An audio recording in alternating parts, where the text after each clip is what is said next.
The books of 1st and 2nd Chronicles. While they're two separate books in our Bibles, that division is not original. Due to scroll length, the book was divided in two, but it was written as one book with one coherent storyline. Now, in our English Bibles, Chronicles comes after the books of Samuel and Kings, and most of Chronicles is actually repeat content from those books. And so most modern readers, when they come to Chronicles, they think, wait a minute, I just read all of this, and so they skip it. And that's a shame, because this book is really unique and important in the Bible. In the traditional Jewish ordering of the Bible, Chronicles is actually the last book because it summarizes all of the Jewish scriptures.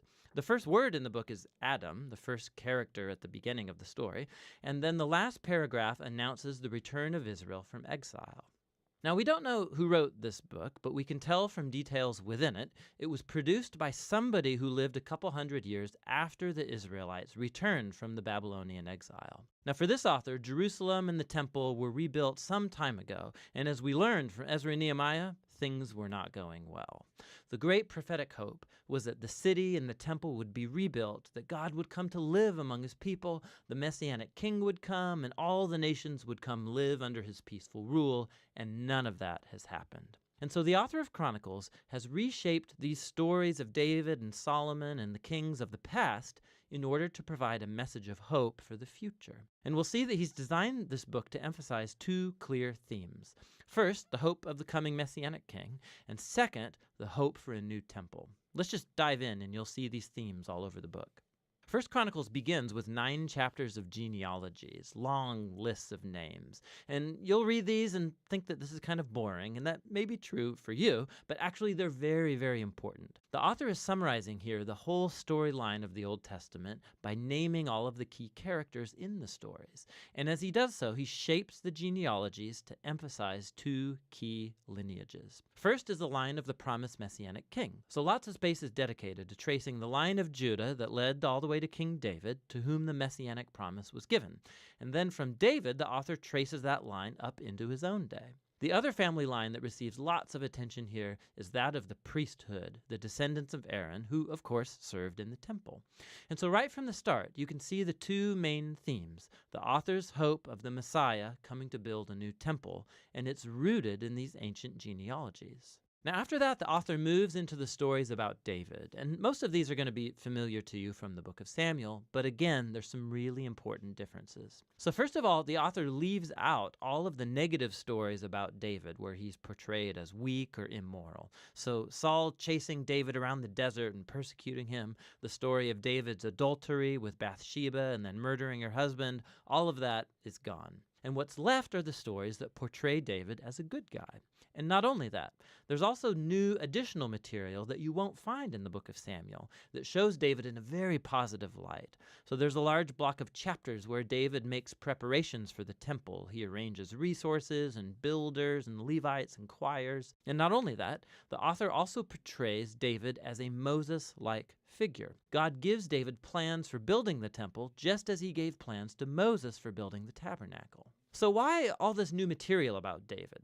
The author's not trying to hide David's flaws. He knows that anybody can go read about them in the book of Samuel. Rather, he's trying to portray David as the ideal king in order to make him an image or a type of the future Messiah from the line of David.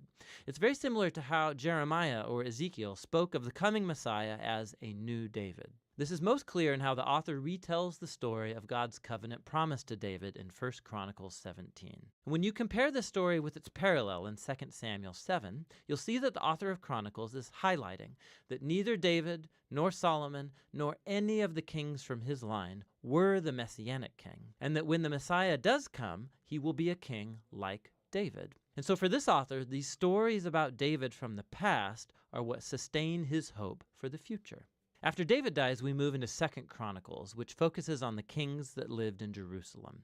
And again, there's lots of overlap with 1st and 2nd Kings, but there are many key differences. So the author has left out all of the stories about the kings of northern Israel, so he can just focus on the line of David. And there's lots of new material about these kings from David's line. He highlights the kings that were obedient to God, and he adds new stories about how their obedience led to success and God's blessing. But he also adds new stories about kings who were unfaithful to God. They didn't follow the Torah, they led Israel to worship idols, and these kings face horrible consequences, all leading up to Israel's exile, a mess of their own making.